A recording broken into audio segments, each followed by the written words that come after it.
समंदर के अंदर डूबे हुए इस जहाज को 111 साल होने वाले हैं और आज भी इसका डूबा हुआ मलबा अपनी दास्तान सुना रहा है। ये बात है 10 अप्रैल 1912 की, जिस दिन अपने जमाने का सबसे बड़ा जहाज आरएमएस टाइटैनिक अपने पहले सफर के लिए निकलने वाला था। ये जहाज साउथहैम्पटन इंग्लैंड से न्यूयॉर्क की तरफ जा रहा था। इसके अंदर हर तरह के लोग मौजूद होते हैं, बड़े बड़े बिजनेसमैन और एक्टर से लेकर थर्ड क्लास तक सभी लोग अमेरिका जा रहे होते हैं एक बेहतरीन जिंदगी को ढूंढने के लिए। इन सभी को मिलाकर इसके अंदर 2240 पैसेंजर मौजूद होते हैं। इस जहाज की कमांड संभालते हैं 62 साल senior captain Edward John Smith. उस वक्त पैसेंजर्स में, पब्लिक में और मीडिया में बहुत ज्यादा एक्साइटमेंट थी इस जहाज को लेकर, क्योंकि ये शिप उस वक्त दुनिया की सबसे बड़ी और पावरफुल शिप थी। ये शिप लगभग राइट टू लेफ्ट 882 फीट और 173 फीट से भी ज्यादा ऊंची थी। बल्कि इसके इंटीरियर को भी इस तरह डिजाइन दिया गया था कि वो आज के 5 स्टार होटल को भी पीछे छोड़ देगा। इसके अंदर 480 कमरे, स्टेन ग्लास की खिड़कियां, ऑर्नेट वुड पैनलिंग, 2 बड़े बड़े स्टेयर केसेस, एक heated swimming pool, Turkish bath, एक जिम, 4 5 स्टार रेस्टोरेंट्स, 2 बार्बर की दुकानें और एक लाइब्रेरी भी मौजूद थी।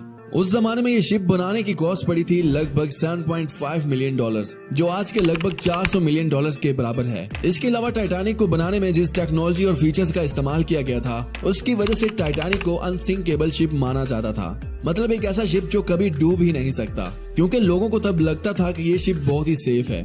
इस शिप को व्हाइट स्टार लाइन कंपनी ने बनाया था, जो उस वक्त लगभग 137 शिप बना चुकी थी। और टाइटैनिक को लेकर मीडिया में बहुत ज्यादा बातें फैल रही थी कि ये पूरी तरह अनसिंकेबल है। बल्कि इस जहाज को लेकर बहुत सारी बातें भी बनने लगी थी, जैसे कि लोग कहने लगे थे कि अगर इस जहाज को ऊपर वाला भी चाहे तो ये नहीं डूब सकता।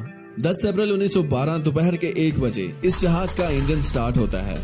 जहाज पर सभी पैसेंजर्स अपने रिश्तेदारों को और अपनी फैमिली को आखिरी दफा अलविदा कहते हैं। अपने सफर के 2 दिन बाद ही एक दूसरा जहाज जो टाइटैनिक से थोड़ा आगे होता है, वो एक रेडियो सिग्नल भेजता है और टाइटैनिक को पहली आइस वार्निंग देता है, जिसमें इनको बताया जाता है कि समंदर में बहुत सारी आइस तैर रही है, जरा ध्यान से आगे बढ़ना। इन वार्निंग को रिसीव करने के बाद टाइटैनिक खतरे से बचने के लिए 2 दफा अपनी डायरेक्शन चेंज करता है, लेकिन वो अपनी स्पीड फिर भी कम नहीं करता। ये जहाज 2 दिनों तक 40 किलोमीटर पर आवर की स्पीड से अपनी मंजिल की तरफ बढ़ता जाता है और इन्हीं 2 दिन के अंदर अंदर टाइटैनिक को मजीद 7 आइस वार्निंग और मिल जाती हैं। मगर कैप्टन स्मिथ और उनका स्टाफ इन वार्निंग को इग्नोर कर देता है और स्पीड कम करने की बजाय और तेज कर देते हैं। धीरे धीरे सूरज की रोशनी कम होती जाती है और फिर रात हो जाती है। टेम्परेचर भी काफी गिर जाता है। 14 अप्रैल की रात के बारे में खास बात ये कही जाती है कि इस रात को चांद नहीं निकला था। बिना चांद के पूरे समंदर में कहीं भी रोशनी नहीं थी। इस वजह से दूर दूर तक कुछ भी दिखाई नहीं दे पा रहा था, लेकिन उसके बावजूद भी टाइटैनिक अपनी पूरी ताकत से सफर कर रहा था।